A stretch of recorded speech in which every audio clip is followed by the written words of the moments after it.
Discovering Alabama is a production of the Alabama Museum of Natural History.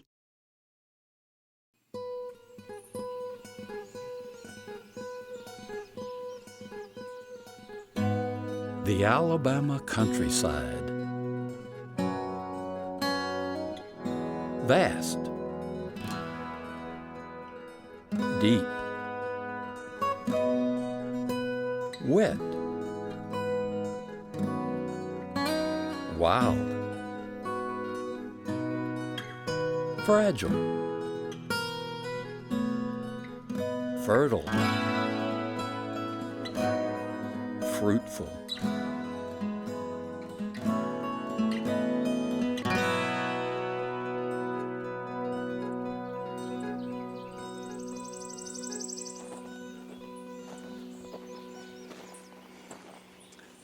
The Alabama countryside. In so many ways, to define the Alabama countryside is to define who we are as Alabamians, which is another way of saying that maybe the Alabama countryside defies dictionary definition. Yet we know it when we see it.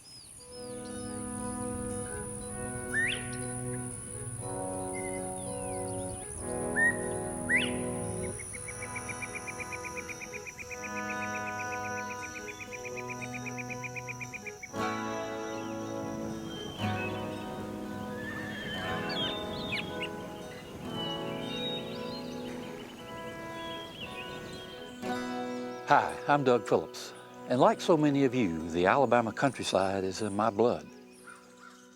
Its sweet nectar nourishes us in body. Its melodious miracles nourish us in spirit. Its wild wonders invite adventure. Its grand majesty captivates. Its glorious splendor thrills us. For more than a quarter of a century, Discovering Alabama has been bringing you the beauty of this verdant land. And it is with that long history that today we want to celebrate the marvels that are not just anywhere, they're everywhere. Today we want to explore the phenomenon which is the Alabama countryside. Even our state's great towns and cities spring from the Alabama earth, rising out of the waters and soils of the countryside. Today we will give tribute to the greatest of all the natural wonders of our state, the land itself, what I call simply the Alabama countryside. Join me as we enjoy the richness of the Alabama countryside, examine the importance of these lands to life in Alabama, and consider the future of our state's special natural heritage.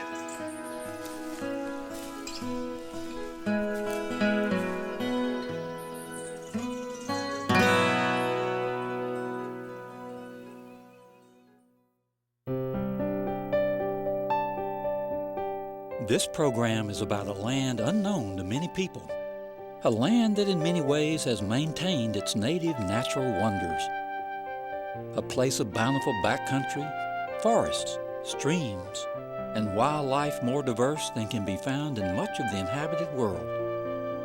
Come along with me as we explore the wild wonders of this land. Come along as we discover Alabama.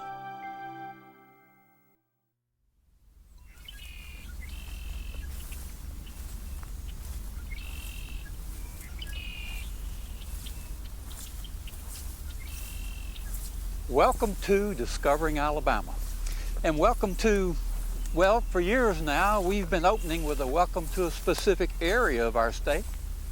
Today I'll just say welcome to Alabama.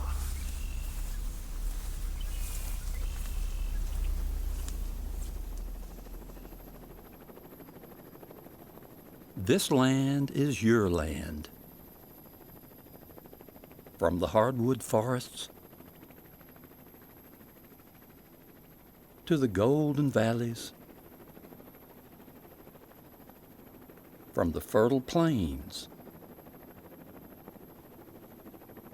to the Gulf Stream waters. Sometimes it does seem as though this land was made for you and me. And who knows? After all, across the Alabama countryside, you'll discover just about anything you could hope for in a Garden of Eden. Let's consider even just a few basic facts.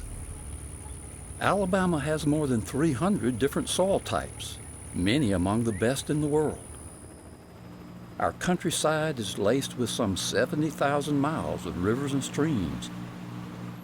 23 million acres of forest lands decorate the state with a panoply of canopies.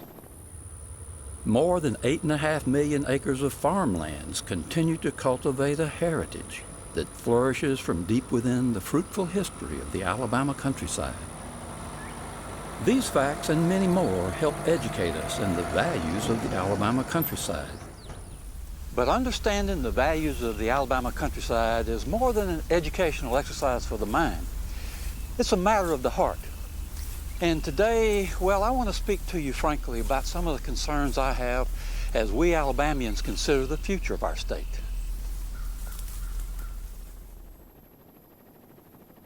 It has been just within the past few years that the majority of Alabamians have come to live in cities.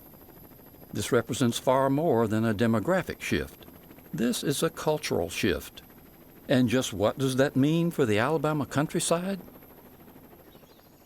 That's a really good question, because you talk about a disconnect. The people of Alabama, just as so often, people everywhere, especially city folks, don't understand our rural way of life and what the importance of it.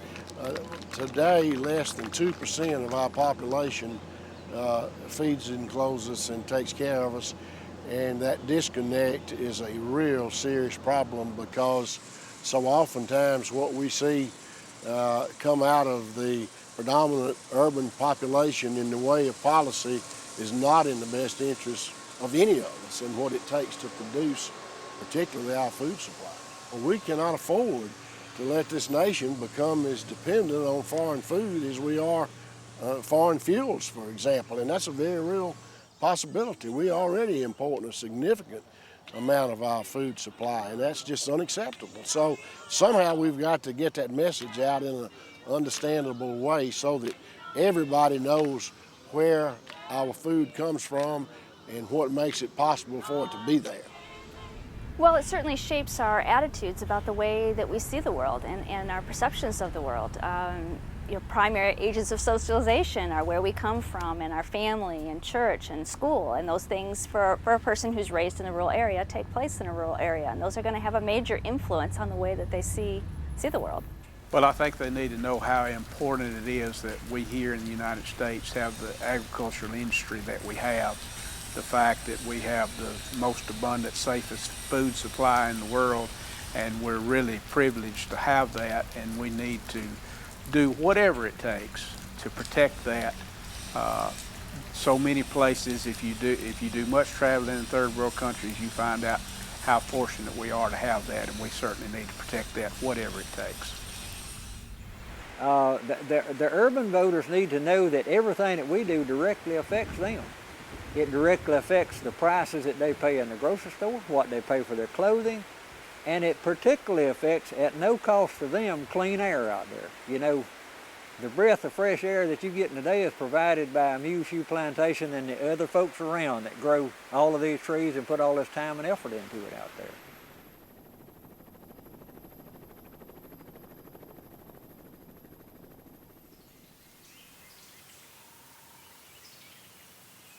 As new generations come of age, we have voters, decision makers, with no first-hand understanding of our personal connection to the countryside. It's easy to take the land for granted when you can just turn on the tap for clean water or drop into a grocery store for a loaf of bread. Ecological infrastructure, ecosystem services.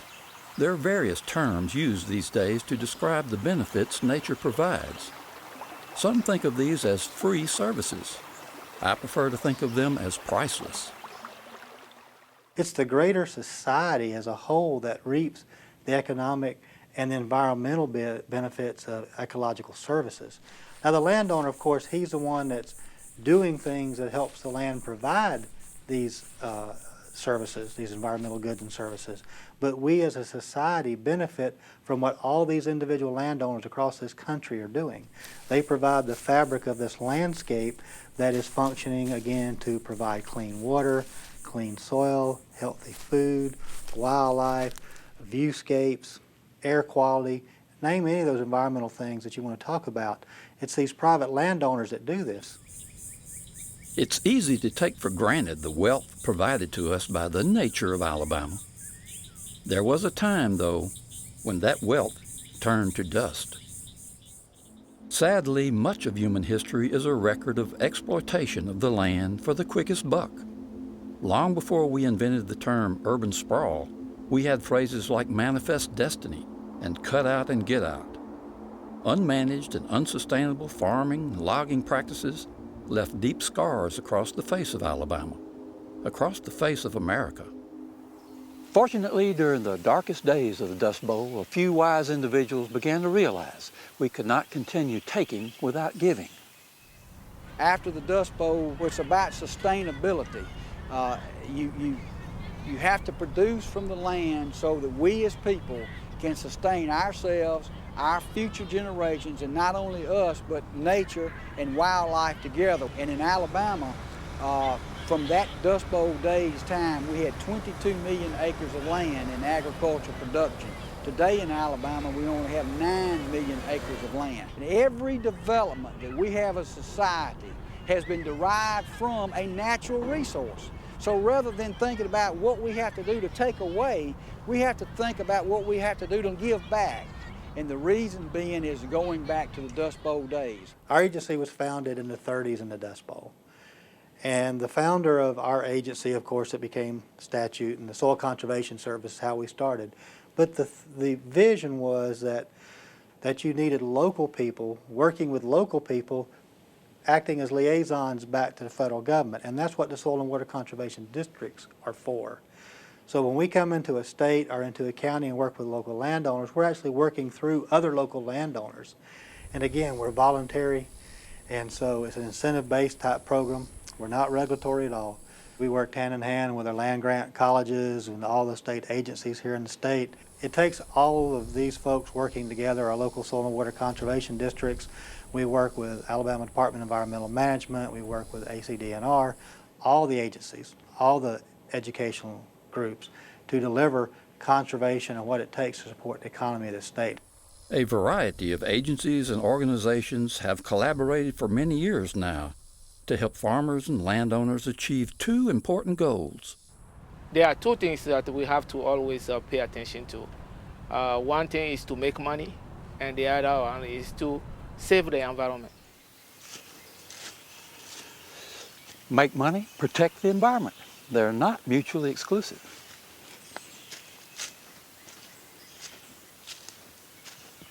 This idea that progress demands degraded surroundings is one of our biggest challenges. People simply believe that our choices in the South are between degraded surroundings or nothing, that it's schlock or nothing, and that's just not the case at all. And in fact, both in this country and around the world, it is those places that are the who's who of good places to live, work, and invest are also places that protect their environment. You can control your own destiny in Alabama.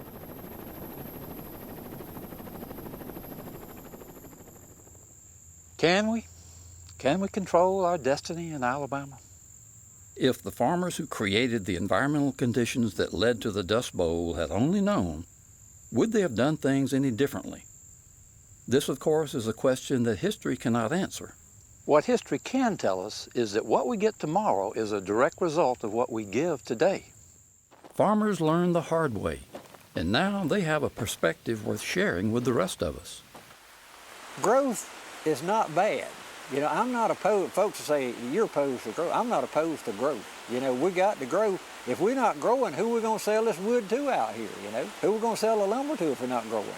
I am opposed to unplanned growth. I'm opposed to helter-skelter, throw stuff in here and there and just do it at random and when you get growth out in the ag area, as I said, it can infringe on a lot of people's rights both ways. Unplanned growth. The very idea sounds like an oxymoron. I mean, really, who in their right mind would set out on even the simplest of journeys without some plans of how to get there? And yet, There is something that differentiates really successful communities from unsuccessful communities. And first and foremost, it starts out with a vision for the future. Some might call that a plan for the future. And I know that some people in Alabama might think planning is a dirty word, but I'd like to just say to those people, tell me the name of any successful organization, institution, corporation, or community that doesn't plan for the future. Failing to plan simply means planning to fail. There are a lot of individual planning efforts going on now across the state.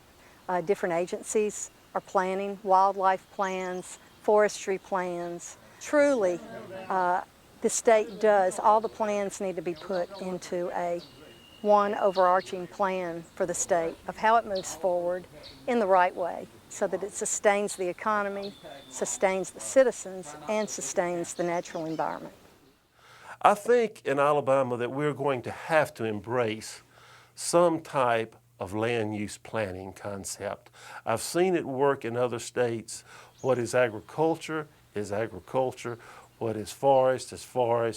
What is urban. Some concept like that is going to be necessary to protect Alabama's natural resources and our natural resource heritage, and to protect what we have left. And what we think the Alabama Association of Conservation District members believes is what we really need today is all of the people and the partners that are interested in conservation, sustainability, public access to hunting land and things of that interest for recreational use. We need to come together, and we need to come together and have a comprehensive conservation initiative for this state we've never had. So we're going to have the problems. We don't have a plan. That's what we're saying. We need a plan rather than us pick and choose who we're going to fight against today and tomorrow. It's pick and choose on the wide, big scope of having something that we all can be proud of that's going to sustain us for the long haul. Generations past quite simply failed to plan, and now we're paying the price in so many ways. This has meant severe economic struggle for some communities today. On the other hand, the world at large is growing and changing at a faster and faster pace, with countryside landscapes increasingly becoming urban and suburban landscapes, a trend readily apparent in Alabama over recent decades, and posing potentially dramatic land loss in decades ahead. Well, we know Alabama's going to change. It's been changing since time began here, and it's probably going to continue to change. The way I would look at it is how we're going to manage that change. And don't we still want rural landscapes? Don't we still want wildlife? We've still got to eat. Often the decisions on how our communities will look and function are left to interests that have no roots in Alabama. I suppose, somebody came and announced that the federal government was going to tell every town in Alabama what they had to look like. Well, it'd be like, oh boy, get the guns, we're going to fight, okay? But all these small towns let these multinational corporations come in and tell them what their town's going to look like. They don't have to. And the question I'd ask your viewers is this question: do you want new development to shape the character of Alabama, or do you want the character of Alabama to shape the new development? And how you answer that question determines what kind of future you'll have. My friend Ed McMahon makes a powerful point. Ed is an Alabama native who now lives in the Washington, D.C. area, so his perspective is well worth considering. Do we want development to shape the character of Alabama, or do we want the Alabama character to shape development? To put it another way, who's in charge? Yes, there are many plans out there, but when you get right down to it, most of these are plans for man-made infrastructure, roads, sewer lines, and so forth. We have no truly comprehensive plan for our cities and counties, much less for our state. Creating a comprehensive, long-range plan would mean taking into consideration the shared vision of all Alabamians. Sometimes I wonder if some folks are maybe ashamed of our rural heritage, who believe that backwoods means backwards. Do we think that putting men and women on the assembly line is more honorable than tilling the soils that nurture our very lives? What do we want to look like in 10 years, 20 years? What do we want to look like in the year 2050? How do we want the special character of Alabama to shape the future? Sadly, these questions are merely rhetorical because most of us meander through our daily lives without giving much thought to the countryside. Politicians are elected on the rally call for jobs, jobs, jobs, while too often ignoring the agricultural base that recent figures show provides more than 580,000 jobs and more than $70 billion to our state economy. As much as we might like to justify the preservation of Alabama countryside with big figures, there is something much deeper at work here, deep in the heart, in the soul. I think that there's something organic going on here, that there's some connection between who we are as people and reconnecting to the place where we came from. Or to put it the way a great theologian by the name of Sellers at Vanderbilt University Divinity School put it in the 1960s, who you are as a person is almost inextricably connected to where you came from. Not just the people you came from, but the place you came from and your connectedness to that place. You find that in many places, yes, people love the city life, but in order to escape and to sort of de-stress, they go out into a rural setting. That is a valuable process there. I mean, to be able to come out to an area that has a pond, a lake, just to sit and relax and to look at wildlife, or just to go down a walking trail, to be able to expose your children to a forested area. And in states where you have a push to build, build, build, those are the things that you lose, and you are finding that once land goes up in a parking lot or a shopping mall or a housing residential area, it never reverts back to that valuable land resource. Once it's gone, it's gone. But hey, maybe that's what you want. I can't make that decision for you or for anyone except myself. Speaking for myself, though, I don't believe we can leave our future to chance. There are two ways of looking at the world. Let it all happen, don't intervene, and deal with the consequences. And that, for the world, is going to be a cataclysm. The other is to intervene socially in the front end and change the social dynamics of what's creating the problem. And when Rachel Carson started telling us in the 1950s and 60s about how DDT was killing all the birds, you know, the vast majority of Americans did not believe what she was saying. And the business community, the corporate community, the scientific community, the technology community said she was crazy. She was just one of those tree-hugging environmentalists, and she didn't understand the dynamics of the biological cycle of birds. Well, it turned out Rachel Carson was right. Seems to me like we treat the earth like we think we're going to be the only one ever going to need it. Like our youngins and grandyoungins will get by on technology. That ain't going to work. You know, that technology is a great thing, but it won't grow a turnip. It won't put a shirt on your back out there, you know, and it won't put a floor in your house out there. So I have a deep, deep, deep affection for the land. I don't worship the land now. I worship the one that created the land, but I respect the land. So it's just something that's in you or it ain't. I mean, that's all I can tell you. And there's a lot of folks in Alabama and the Southeast and all across the whole United States. It's in them.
Discovering Alabama is a production of the Alabama Museum of Natural History, the University of Alabama.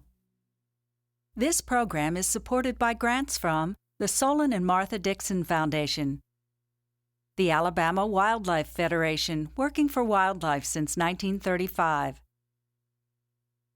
the Alabama Department of Conservation and Natural Resources, State Lands Division, and Central Alabama Electric Cooperative.